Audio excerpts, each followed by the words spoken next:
నమస్తే రమగారు. నమస్తే జయ. రమగారు, ఎవరు చేసిన కర్మ వాళ్ళు అనుభవించక తప్పదంటారు.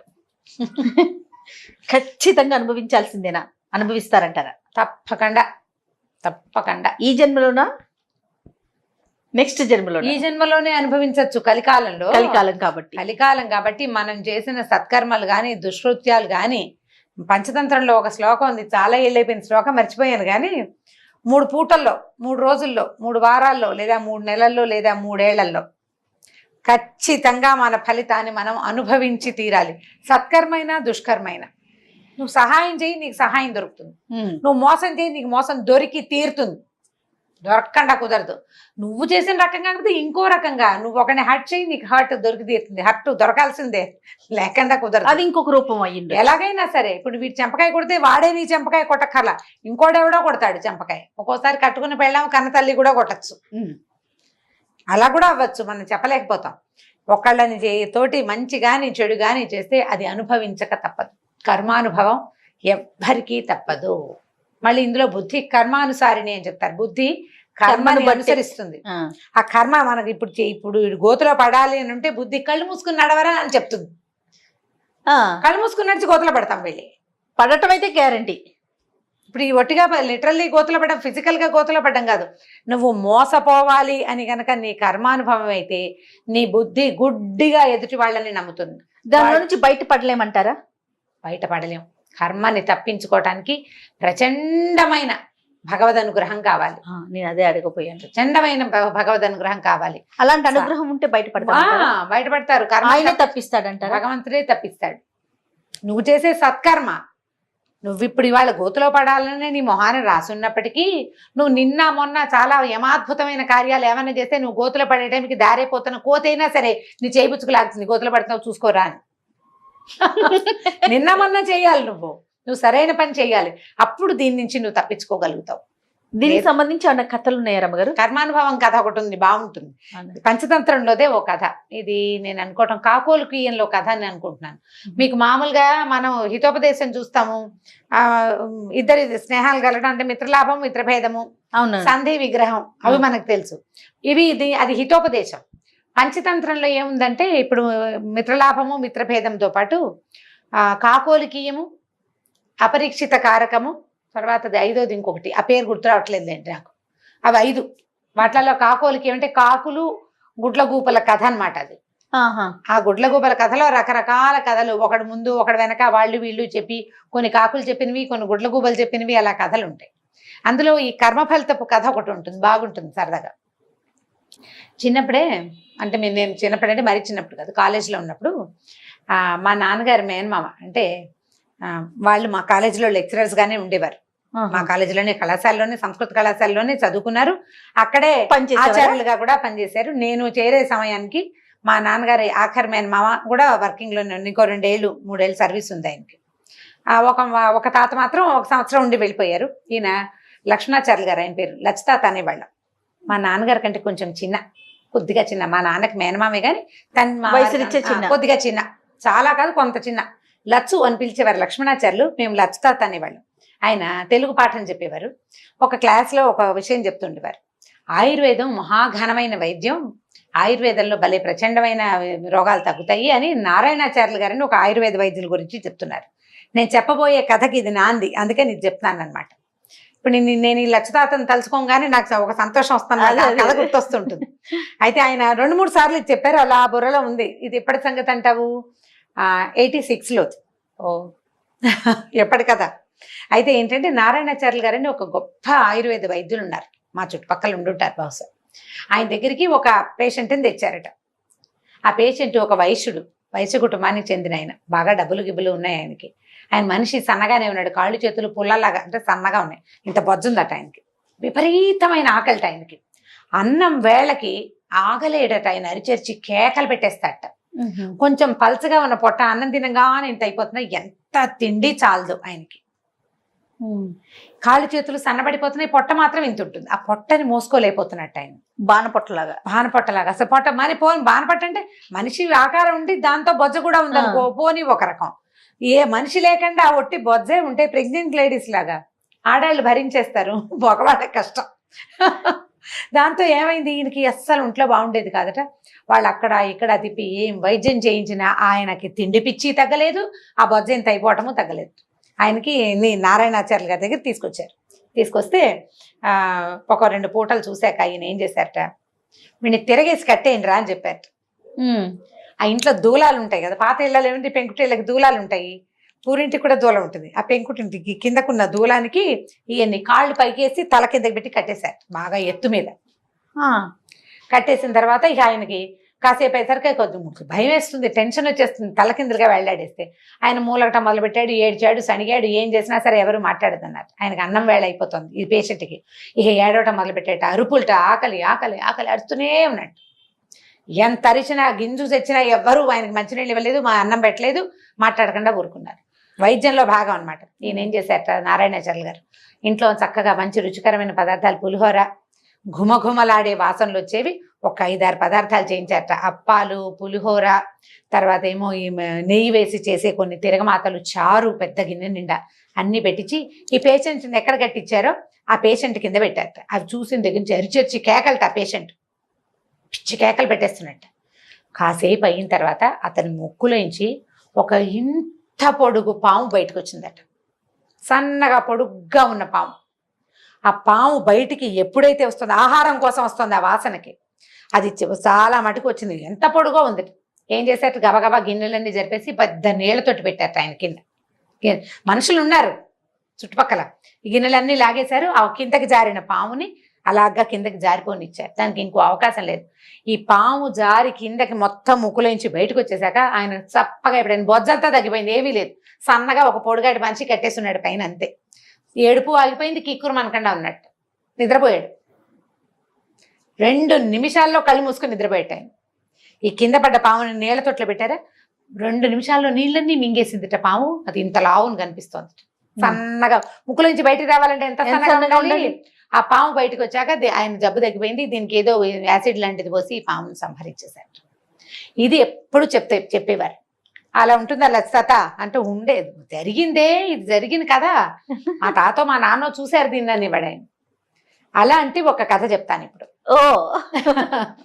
ఓకే, ఇదే ఇంట్రెస్టింగ్ గా ఉంది కదా, చాలా ఇంట్రెస్టింగ్ గా ఉంది. ఆయన ఎంత బాగా చెప్పేవారు, ఆయన చెప్పినంత బాగాలో నేను సగం చెప్పానో లేదో జయ. అవునా రమ్మగారు, లేకపోతే నాకు ఎలా గుర్తుంది.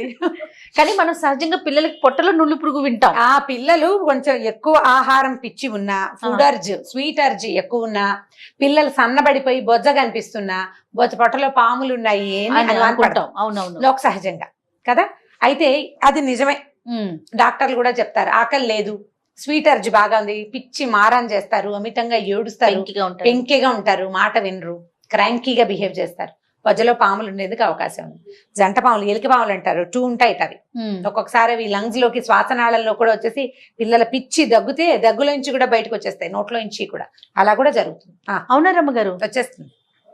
ఒక పాము కనుక వచ్చి కనపడింది అనుకో, రెండోది ఖచ్చితంగా ఉంటుంది, దానికి ఆ పారాసైట్ ఏదైనా ఒక మందు వేయించుకుంది ఆ రెండో పామును కూడా బయటికి పోయేలాగా చేసుకోవాలి. పారాసైట్స్ ఉంటాయి శరీరంలో, ఇలా జరుగుతుంది, డాక్టర్లకు తెలుసు. ఎవరి పిల్లలకైనా ఇలాంటి అనుభవం ఉంటే తల్లులకు కూడా తెలుస్తుంది, పెద్ద విశేషం ఏం కాదు. పిల్లలు అతి క్రాంకీగా తిండి తినకుండా, తిండికి సతాయిస్తూ, ఎప్పుడు చాక్లెట్లు, బిస్కెట్. మొన్న మన డాక్టర్ గారు చెప్పారు, నేను మనం హనీని తీసుకువెళ్తే నిదట్లో పళ్ళు కొరుకుతా ఉన్నా కూడా పాములు పురుగు ఉన్నట్లు అనేసి మందు వాడుతా ఉన్నాను. నిద్రలో పళ్ళు కొరుకుతుంటే నులిపురుగులు ఉన్నట్టు. అవునట. దురదలు, ఒంటి దురదలు పెట్టడం, స్కిన్ అలర్జీస్, దురదలు, నడుం కింద భాగంలో అక్కడ దురదొస్తున్న పిల్లలు గోకుతుంటే కూడా అలా ఉండొచ్చు. నెగ్లెక్ట్ చేయకూడదు అనేసి సందర్భంగా ఇది ఒక విషయం అనమాట. ఇలాంటి ఏమైనా కనిపించినా వెంటనే డాక్టర్ని చూడాలి, మంచి డాక్టర్ వెతుక్కోవాలి, అంతే. ఈ కథ ఏంటంటే, పూర్వం ఒక రాజుగారు ఉండేవారు. ఆ రాజుగారికి ఒక కొడుకు పుట్టాడు. అయితే ఇతనికి అతని పొట్టలో ఒక పాము ఉందట. పొట్టలో పాము ఉండి పిల్లాడు చిక్కిపోతూ ఉండేవాడు. 4 రోజులు బాగుండేవాడు, మళ్ళీ ఏదో శుష్కించిపోతూ ఉండేవాడు. పిల్లాడు పెద్దవాడు అయ్యాడు, కానీ చిన్నతనంలో 14-15 ఏళ్ళు వచ్చాక ఇక మెల్లిగా పిల్లాడు బాగా ఎదిగిన దగ్గర నుంచి శుష్కించిపోవటము, ఎప్పుడు అనారోగ్యం, ఎప్పుడు జ్వరం రావటం, ఎప్పుడు కడుపులో నొప్పి, బక్క చిక్కిపోవటం, ఎంత తిన్నా పిల్లవాడు తేహతీగా రాడు. ఎన్ని వైద్యాలో చేయించారట, ఏం చేసినా ఆ జబ్బు వాడికి తగ్గల. ఆ పొట్టలో పాము ఉందని ఎవరికీ తెలియదు. ఆ పిల్లాడికి విసుగు పుట్టిందిట, ఈ జబ్బులు, ఈ వైద్యాలు ఎంతసేపు నువ్వు రాజవ్వాలి కాబట్టి వైద్యం చేయించుకోవాలని వీళ్ళంతా బలవంతం పెట్టడాలు విసుగు పుట్టి వాడి ఇంట్లో నుంచి వెళ్ళిపోయాడు. వెళ్ళిపోయి ఏదో దేశ దిమ్మరిగా తిరిగేవాడు, ఏదో దొరికింది ఇంత తినేవాడు, అలాగే కడుపు నొప్పిగా ఉంటే ఎక్కడైనా పడుకుని అలాగే చేసేవాడు. ఈ అంతఃపురంలో ఉంటే మళ్ళీ రాజుగారు అబ్బాయికి కడుపులో నొప్పి వచ్చిందంటే అందరూ పరిగెత్తుకు రావడం, డాక్టర్ని పిలవడం, మందులు కషాయాలు, ఆ గోల పడలేకపోయాడు అనమాట. ఏదో నా ఇప్పుడు కడుపులో నొప్పి వచ్చిన వాడి నొప్పి వాడే పడాలి, చుట్టుపక్కల వాళ్ళ హైరాణ ఎక్కువైపోతుంది. దాంతో ఈ అబ్బాయి ఇంట్లోంచి వెళ్ళిపోయాడు. అయితే ఇతను ఒక దేశం వైపుకి వెళ్ళాడు. ఇతను వెళ్ళిన దేశపు రాజుగారికి 2 కూతుళ్ళట. ఆయన రోజు పొద్దున్నే లేచి పిల్లలకు సుప్రభాతం గుడ్ మార్నింగ్ చెప్పుకుంటాం కదా ఇప్పుడు మనం, అట్లా గుడ్ మార్నింగ్ చెప్పేవాడు. పిల్లలు కూడా గుడ్ మార్నింగ్ చెప్పేవాళ్ళు. కొంత వయసు వచ్చాక ఒక రోజు పొద్దున రాజుగారు కొంతకాలం పిల్లకు 16-18 ఏళ్ళు వచ్చినాయి. ఆయన పెద్ద కూతురికి 18 ఏళ్ళు, చిన్న కూతురికి 16 ఏళ్ళు ఉన్నాయి. పిల్లలకి ఇంకా పెళ్లిళ్ళు చేయాలన్నమాట. ఓ రోజు పొద్దున ఆ పిల్ల ఏం చేస్తుందట, ఈ దేవతా పుస్తకాలు, స్త్రీల వ్రత కథలు అవి చదువుకుంటుందట. రెండో అమ్మాయి, పెద్ద అమ్మాయి పెద్దగా ఏం చదవదు, ఏదో మామూలు చదువుకుంటుంది. పొద్దునే వచ్చి కూతుర్ని పలకరించాడు. గుడ్ మార్నింగ్ అని ఇంగ్లీష్లో చెప్పుకోరు కదా, అమ్మ శుభోదయం అన్నాడు. అంటే అమ్మ ఏమంది, రాజా నీకు జయమగుగాక, నీ పాలనలో ఉన్న వాళ్ళందరూ సంతోషంగా ఉండుగాక, నాన్న హేల్ ద కింగ్ అన్నారనమాట. రాజుని జయహో అంటారు. అలాంటివి 4 వాక్యాలు చెప్పింది పెద్ద పిల్ల. అయితే చిన్నపిల్ల పెద్ద అమ్మాయి రెండో అమ్మాయి దగ్గరికి వెళ్ళాడు. శుభోదయం అమ్మ అని పలకరించాడు కూతుర్ని. శుభోదయం నాన్న, నీ కర్మఫలాన్ని అనుభవించు నువ్వు అని చెప్పింది. కర్మఫలితాన్ని ఈ జన్మలో అనుభవించేస్తే వచ్చే జన్మ ఉత్కృష్టమైన జన్మ వస్తుందని దాని పాయింట్. రాజుకు ఒళ్ళు మండిపోయింది. పైగా ఆ రోజు ఆయన పుట్టినరోజు. ఓకే, మా రాజు కూతురు అయ్యుండి, నా కూతురు అయ్యుండి నన్ను జయించాలి, నువ్వు జయించినా ప్రపంచం అంతటి, నువ్వు పెద్ద ప్రపంచం అందరికీ కింగ్ అయిపో అనాలి, అనకుండా కర్మఫలాన్ని పొందమంటుందా? ఇది దీని పిచ్చి మాటలు. ఈ పిల్లని తీసుకెళ్లి దేశ దిమ్మరు ఎవరికైనా పెళ్లి చేయండి ఇచ్చి ఇవాళ నా పుట్టినరోజు సందర్భంగా. దాని కర్మ ఫలితం అది ఎలా అనుభవిస్తుందో నేను చూస్తాను, కట్టేయండి ఎవరికైనా అన్నాడు. అనగానే ఏముంది, రాజుగారు కట్టేయండి అనగానే ఎందుకంటే అనరు, తీసుకెళ్ళిపోవటమే. ఈ అమ్మాయిని తీసుకెళ్ళిపోయారు. బయటికి తీసుకెళ్తే ఆ సత్రాల దగ్గర ఎక్కడో దేశ దిమ్మరిగా వీడెవడు మీదేం ఊరు అని అడిగితే ఏదో ప్రతివాడు అలానా ఊరండి అని చెప్తారు. ఒకడు ఊరండి అని చెప్పలా, నేను దేశ దిమ్మరిని బాబు అన్నాడు. అలాగా పట్టు అని ఈ అమ్మాయిని ఇచ్చి వాడికి పెళ్లి చేశారు. రాజుగారి అమ్మాయికి రాజుగారి అబ్బాయికి పెళ్లి అయిపోయింది అంతే. సరే, అబ్బాయి కొంచెం శుష్కించిపోయి ఉన్నాడు. ఏమనుకుంది ఈ పిల్ల, కర్మ ఫలితం ఇది, ఇట్లా ఒక దేశ దిమ్మరిని పెళ్లి చేసుకోవాలని ఉంది, నా కర్మానుభవం అది, నాకు వివాహం ఉంది, కనీసం ఓ భర్త ఉన్నాడు, బాగుంది అనుకుని నాన్నకి టాటా చెప్పి పడితే వెళ్ళిపోయింది. అమ్మాయి దాన్ని నమ్ముతోంది అంతే, కర్మ ఫలితాన్ని నమ్ముతోంది. సరే, భర్తను తీసుకుని వెళ్ళిపోయింది. రాజకుమార్తె కదా, మెడలో చెవులకి ఏవో 4 ఆభరణాలు, అంతకంటే లేవు, తండ్రి ఏమి ఇవ్వాల అమ్మాయికి.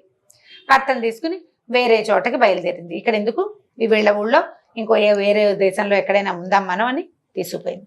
తీసుకెళ్ళి అలా కొంత దూరం వెళ్ళాక ఏం చేసింది, ఈ మెడ చెవులకు ఉన్న ఆభరణాలు చేతుకున్నదో ఏదో ఒక చోట అమ్మేసి డబ్బులు తెచ్చుకుని సామాన్లు అవి ఇవి కొనుక్కుని ఎక్కడైనా అన్నం వండుకు తినడానికి ఆ ఊళ్ళో అమ్మేయటం, కాస్త డబ్బులు తెచ్చుకోవటం, భోజనానికి ఏర్పాటు చేసేది. రాజకుమారుడు శుష్కించుకున్నాడుగా, వాడు ఆ ప్రయత్నం ఏం చేయాలి, పెళ్ళాన్ని వెంట పెట్టుకుని తిరుగుతూ ఉండేవాడు. వీళ్ళు అలా ఒక ఊరు చేరారు. ఆ ఊర్లో ఒక పెద్ద చెరువు గట్టు. ఈ అమ్మాయి ఏమందంటే, ఏమండి చెరువు గట్టు చక్కగా విశాలంగా బాగుంది, ఆ పక్కన ఏదో గుడి కూడా ఉన్నట్టుంది, చెట్లు చాలా హాయిగా ఉన్నాయి, ఇక్కడే 4 రోజులు ఉందాం, వంట చేసుకుని తిందాం, డబ్బులు ఉన్నాయి కదా మన దగ్గర, మొన్న అమ్మేసిన డబ్బులు ఉన్నాయి, నేను ఊళ్ళోకి వెళ్ళి సామాన్లు అవి కొనుక్కొస్తానండి, ఇక్కడే కూర్చోండి, మీకు అసలు ఓపిక లేదని భర్తను ఒక చోట కూర్చోబెట్టి వెళ్ళిపోయి ఊళ్ళోకి వెళ్ళింది. సరే, ఈ అబ్బాయి ఏం చేశాడు, అక్కడ కూర్చున్నాడు, నిద్ర వస్తుంది, తల కింద ఏదైనా పెట్టుకుందాం అనుకున్నాడు. ఏమీ కనపడలా. ఏదైనా కొంచెం సర్వే రాయి లాంటిది ఉంటే తల అంచచ్చు కదా. ఆ పక్కన ఓ ఇంత పుట్ట ఉందట. ఇది వరకు పెద్దదే, ఇప్పుడు చిన్నదైపోయింది. ఆ పుట్టకి కోపులు ఉంటాయి కదా ఇట్లా పైకి, ఆ కోపు కొంచెం వెడల్పుగా బాగుంది. ఇతను ఏం చేశాట, ఆ పుట్ట దగ్గరికి జరిగి పడుకుని ఆ పుట్ట కోపు మీద తలకాయ అంచుకుని నిద్రపోయాడు. అనారోగ్యం, ఓపిక లేదు, నిద్ర వస్తుంది, ఇది పుట్ట పాము వస్తుంది అవన్నీ ఏం ఆలోచించాలి. ఆ పుట్టకి తల అంచి పడుకున్నాడు. ఊళ్ళోకి వెళ్ళింది కదా ఈ అమ్మాయి, సామాన్లు ఏవో పుచ్చుకుని వస్తుంటే దూరం నుంచి చూస్తే హడిలిపోయింది. ఈ పడుకుని నిద్రపోతున్న రాజుగారి అబ్బాయి ముక్కులో నుంచి ఒక సర్పం బయటకు వచ్చింది. సర్పాలు గాలిని పీలుస్తాయని చెప్తారు, గాలిని తీసుకుంటాయి, అంటే వాయుభక్షకులు పాములు అని చెప్తారు, గాలిని తింటాయి అని చెప్తారు. సరిగ్గా అదే సమయానికి ఈ పుట్ట మీద తల అంచుకున్నాడు కదా, దానికి అవతల ఉన్న కోపులోంచి ఒక సర్పం బయటకు వచ్చింది. అది కూడా గాలి కోసమే వచ్చింది. ఈ సర్పము ఒకదాన్నొకటి చూసుకుని బుసలు కొట్టుకున్నాయి. నువ్వెవరంటే నువ్వెవరు. ఈ పాములు చూసేసరికి ఈ అమ్మాయి హడిలిపోయిన దగ్గరికి వెళ్తే ఆ పాము కాటేస్తుందో ఈ పాము ఏం చేస్తుందో మొగుడిని. సరే దగ్గరలో కొంచెం యువతలకి ఒక రావి చెట్టు ఉందిట. ఆ చెట్టు దగ్గర నిలబడి చూస్తోంది ఏం జరుగుతుంది. ఇతను మెల్లిగా ఇతను నిద్రపోతున్నాడు. చల్లగా అది లోపలికి వెళ్ళిపోయి ఇది బయటికి వెళ్ళిపోయి ఏదైనా అయ్యిందనుకో అప్పుడు వెళ్ళి భర్తను లేపచ్చు. సామాన్యుని పక్క పెట్టుకుని నిశ్శబ్దంగా చూస్తాను. చూస్తుంటే ఈ పుట్టలో ఉన్న పామంది, ఏమై నీ బుద్ధుందా అసలు? బంగారంలో ఉన్నాడు రాజకుమారుడు మెరిసిపోతూను, పాపం అంగాంగం క్షీణించిపోయి ఉంది. ఇంత సర్వలక్షణ సంపన్నంగా ఉండవలసిన వాడిని వాడి పొట్టలో చేరి ఇట్లా పాడు చేస్తున్నావు, నీకు బుద్ధి లేదు అని పొట్టలో ఉన్న పాముని పుట్టలో ఉన్న పాము అడిగింది. అడిగేసరికి ఈ పొట్టలో నీకేం పోయింది, ఎప్పుడో చిన్నప్పుడు చేరాను నేను, అప్పటి నుంచి హాయిగా వాడు తినేవన్నీ తింటూ సుఖంగా ఉన్నా, పెరిగి పెద్ద అయ్యాను, నా దారి నేను హాయిగా ఉన్నా. అయితే నువ్వు మాత్రం నీ పుట్టలో 2 పెద్ద పెద్ద బంగారపు బిందెలు లేవు, వాటి మీద చుట్టూ కూర్చున్నావు, ప్రజల్లో ఒక్కడికి కూడా ఉపయోగపడనివ్వలేదు, నువ్వు పెద్ద గొప్ప ఏమిటి నాకంటే అనేసరికల్లా 2 పోట్లాడుకుంటాయి. పావుకి ఏమర్థమైంది, ఓహో ఈవిడ ముక్కు దగ్గర ఉన్న పాము బయట నుంచి వచ్చిన పాము కాదు, పొట్టలో ఉన్న పామేను. ఆమెకు అర్థమైంది. ఈ పుట్టలో ఉన్న పాము కింద 2 బంగారపు బిందెలు ఉన్నాయి. చూస్తుంటే నీకు బుద్ధి లేదా, నువ్వు ఇలా చేస్తావా, మనుషుల పొట్టలో చేరడం ఏంటి, పుట్టలో ఉండాలి పావులు అంటేనని, అది నీ పని నువ్వు చూసుకో, నువ్వు మట్టి పుట్టలో ఉండకుండా బంగార పుట్టలో ఎందుకు కూర్చున్నావే, నీ మొహం అండా అని ఇది 2 మాట్లాడుతున్నాయి. అనేసరికల్లా ఈ పుట్టలో ఉన్న పామంది, ఇలాగే చెయ్యి, ఎప్పుడో ఒక రోజు పాత బియ్యపు కలితోటి సన్నావాలని చూర్ణం చేసి వండి నీకు పెడితే చచ్చూరుకుంటావు నువ్వు, నీ రహస్యం ఎవరికైనా తెలిసిందా, వాళ్ళు ఎన్ని మందులు వేసినా చావాలా పొట్టలో నువ్వు, ఈ పని కనుక చేశారో నీ పని అవుట్, ఎవడో చేస్తాడు నీకు శాస్త్రం అంటే పాత బియ్యపు గంజితోటి సన్నావాలని మెత్తగా చూర్ణం చేసి ఈ గంజిలో ఈ చూర్ణాన్ని ఉడికిస్తే కనుక ఈ అబ్బాయికి ఇస్తే ఆ పొట్టలో ఉన్న పాము చచ్చి పడిపోతుంది. రాజుగారమైంది, ఓహో ఇది బాగుందనుకో. ఈ పొట్టలో ఉన్న పాము అంటుంది, నువ్వు మాత్రం నీ పెద్ద పొట్ట ఏమిటి ఇది లోపల బంగారు బిందెల మీద కూర్చుని ఉన్నావు, నీకు అదే కదా ప్లేసు, ఎవరైనా వేడివేడి నీళ్లు కానీ వేడివేడి నూనె కానీ నీ పుట్టలో పోసారో నువ్వు చచ్చిపోతావు, నువ్వు పోతావు, పీడా పోతుంది అనేసరికల్ 2 పొట్టాడుకున్నాయి. పొట్టల పాము చీచి నీలాంటి వాళ్ళతో మాట్లాడి, నేను మనుషుల శరీరాల్లో ఉండే పాములు దిక్కుమాలి పాములు, నాలాగా రాచరికప్పు పాము కాదు నువ్వని ఆ పొట్టలోది పోయింది లోపలికి. కావలసినంత గాలి పీల్చుకుని రాజకుమారుడు కదులుతున్నాడని ఈ పొట్టలో లోపల ముక్కులోంచి బయటకు వచ్చింది కదా సన్నటి పాము, అది లోపలికి వెళ్ళిపోయింది. ఈ అమ్మాయి గబగబా భర్త దగ్గరకు వచ్చింది, ఏమండి స్థిమితంగా కూర్చుండి నేను మళ్ళీ బజార్ వెళ్ళొస్తానని మళ్ళీ వెళ్ళి ఏం చేసింది, అన్ని పాత బియ్యం కొనుక్కొచ్చింది. పాత బియ్యం, ఆవాలు, అక్కడి నుంచి ఒక 2 సోలాల నూనె మోసుకొచ్చుకుంది. ఎవరో కూలీని కూడా తెచ్చుకుంది. మరి ఇవన్నీ తెచ్చుకోవద్దు సామాన్లు. అక్కడి నుంచి పక్కన పొయ్యి రాజేసింది, వంట చేసింది.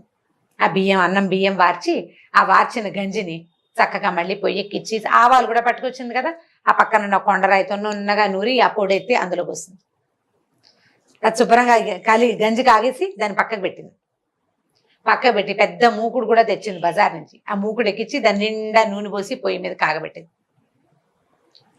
సరే భర్త ఏమంటే ఆకలిస్తుంది అన్నం తింటారా అని అడిగి వాడికి అన్నం పెట్టి చక్కగా ఈ గంజిని గ్లాసులో పొడిచి ఇది తాగేసేయండి, ఇది మందుట అని చెప్పి ఆ గంజి ఇచ్చేసింది మొగుడికి, తాగించింది. శుభ్రంగా తాగేశాడు ఆయన. తాగేశాడు. ఈ లోపల ఈ నూనె బాగా మరిగింది. భర్త ఆహారం తిండి అయిపోగానే ఈ మరిగిన నూనెని ఏమండి పక్కన పట్టుకోండి అని 2వ పక్కన పట్టించి 2 కలిసి తీసుకెళ్లి ఆ నూనెని ఎత్తి ఆ పుట్టలు పోసారు. 1 గంట అయ్యేసరికి ఈ భర్త, ఏమే నాకు మళ్ళీ ఆకలిస్తుంది అన్నం పెట్టవా అన్నాడు. అప్పుడు అంతకింతే అన్నం తిన్నాడు, గంజి తాగాడు. పొట్టలో పాము చచ్చిపోయింది. మొహం కింద ఇట్లా కళ్ళ కింద చారులు అవి ఉండేవి. 1 పూటలో నార్మల్ అయిపోయాడు.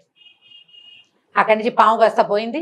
మెల్లిగా నాకు కడుపులో నొప్పి వస్తుంది, నేను ఎక్కడికైనా వెళ్తానని చెరువు దగ్గరికి వెళ్ళొచ్చాడు. మోషన్లో పాము పడిపోయింది బయటికి.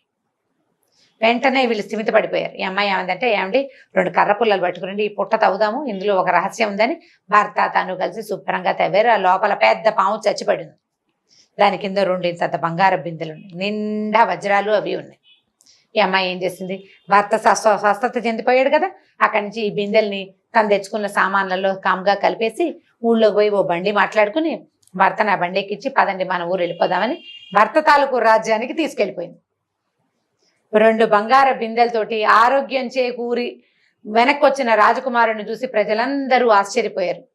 అమ్మాయి ఎంత బాగుందో, ఇదేం దారిపోయే అమ్మాయి కాదు, ఫలానా రాజుగారి కూతురు కూడా. అదే ఆ అమ్మాయి కర్మ ఫలాన్ని ఎలా అనుభవించింది, దేశదిమ్మరిని పెళ్లి చేసుకుని చివరికి వాడి అనారోగ్యాన్ని ఆ పక్కనున్న అనారోగ్యాన్ని తగ్గించుకుని పక్కనున్న దారిపోతున్న చోట ఉన్న దాని బంగారాన్ని కూడా స్వాధీనపరుచుకుని తన రాజ్యానికి తను వెళ్ళిపోయింది. ఆ అబ్బాయికి భార్య కదా, రాజ్యానికి రాణి కదా అమ్మాయి. ఆ రకంగా కర్మ ఫలితం అలా వెతుక్కుంటూ వస్తుంది. మరి వాళ్ళ నాన్న గురించి చెప్పింది కదండి, రాజుగారి గురించి. అవును, రాజు ఆయన ఏం చేశాడు, కూతుర్ని దేశదిమ్మరికి ఇచ్చిన పేరు పోతుందా, రాజు జన్మలో పోగొట్టుకోగలదా దాన్ని? ఓకే, ఆ కర్మ అనుభవించాడు. ఆ కర్మ ఆయన అనుభవిస్తాడు. కూతురు వెళ్ళిపోయిన దుఃఖం, తను శపించి నాశనం కావాలని కోరుకున్న కూతురు రాణి అయిపోయింది. ఆ పెళ్లి తను చేసినట్టు కాల, ఎప్పటికీ ఆ చెడ్డ పేరు ఆయన పోగొట్టుకోలేడు. దేశదిమ్మరికి పిల్లనిచ్చిన ఇది పోతుందా? పోదు కదా. ఆయన కర్మఫలం అది. ఈ అమ్మాయి కర్మఫలం ఏంటంటే కర్మ ఫలితాన్ని అనుభవించి తీరాల్సిందేనని దొరికిన భర్తతోటి సంతోషంగా అతని వెనకాల వెళ్ళినందుకు ఆ అమ్మాయికి ఇది దొరికింది. అమ్మ ఫలితం అది జరగాలి కాబట్టి ఇది జరిగింది అనమాట. కాబట్టి ఇవన్నీ లింక్డ్ గా జరుగుతాయి. ఇప్పుడు ఈ రాజకుమారుడి ముక్కులోకి పాము ఎలా వచ్చింది అని ఎవరైనా అడుగుతారని ముందు మా లక్షతాత కథ చెప్పాను అనమాట. నిజంగా అలా వస్తాయి అంటారా రమ్మగారు? అది జరిగిందట. ఇది ఎప్పటి సంగతో కదా, 100, 200, 150 ఏళ్ల క్రితం ఎప్పుడో జరిగింది. కానీ ఇప్పుడున్న మన ఈ సైన్స్ కి అంత దాకా రాకుండా అంత దాకా అంటే ఇప్పుడు క్యారెట్లలోనూ ఆకుకూరల్లో వచ్చిన పురుగులు మెదడులో చేరిపోతున్నాయని, సన్నగా అది ఇంత పొడుగుందని, ఆయన ఎవరో క్రికెటర్ వాళ్ళ అమ్మకో ఇక్కడ ఎక్కడి నుంచో తీసారని ఇక్కడ ఒక గుబ్బలాగా వచ్చిందట ఆవిడికి తెత్తున. అది ఏంటంటే ఈ పాము లద్దె పురుగు లాంటిది, ఒక సన్న పురుగు ఏదో అంటారు, టేప్ వాము ఏంటో పేరు గుర్తులేదు నాకు. అది తీసారు. దానివల్ల ఆవిడకి విపరీతమైన తలనొప్పి వచ్చేదట. పొట్టలోకి వెళ్ళిన పాము మెదడు దగ్గరికి ఎలా చేరింది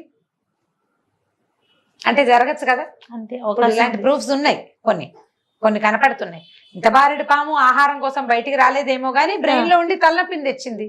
అది మనం చెప్పలేకపోతాం కదా. అవును, కానీ ఏదేమైనా పొట్టలో పురుగులు ఉంటే మాత్రం పిల్లల్ని మనం చాలా జాగ్రత్తగా చెవిలోకి కూడా కొన్ని రకాల దోమలు వెళ్ళిపోయి గుడ్లు పెట్టేస్తాయి అలా కూడా జరుగుతుంది. అలాంటి ఒక కేసు కూడా నేను చదివాను, అమెరికాలో ఎక్కడో జరిగిందని. అమ్మాయి చెవిలో ఇవి ఉన్నాయట, లార్వాలు ఉన్నాయట. రేర్ కేసులే కానీ జరుగుతాయి. మనం ఇప్పుడు చూడండి, అడవుల్లో అక్కడ తిరగడానికి వెళ్ళినప్పుడు చెవుల్లో కాటన్ పెట్టుకోవాలని చెప్తారు ఖచ్చితంగా కదా. బట్ జాగ్రత్తగా ఉండాలి. పిల్లల పొజల్లో ఉంటే ఇంతంత అవ్వవు, కానీ జాగ్రత్త పడడం మంచిది. రైట్. కానీ స్టోరీ కూడా చాలా బాగుంది రమ్మగారు, మంచి ఇంట్రెస్టింగ్ అనిపించింది. రైట్ అండి, నమస్తే జయ. ఈ వీడియో కనుక మీకు నచ్చినట్లయితే లైక్ చేయండి, షేర్ చేయండి. మరిన్ని వీడియోస్ కోసం మా ఛానల్ని సబ్స్క్రైబ్ చేసుకోండి.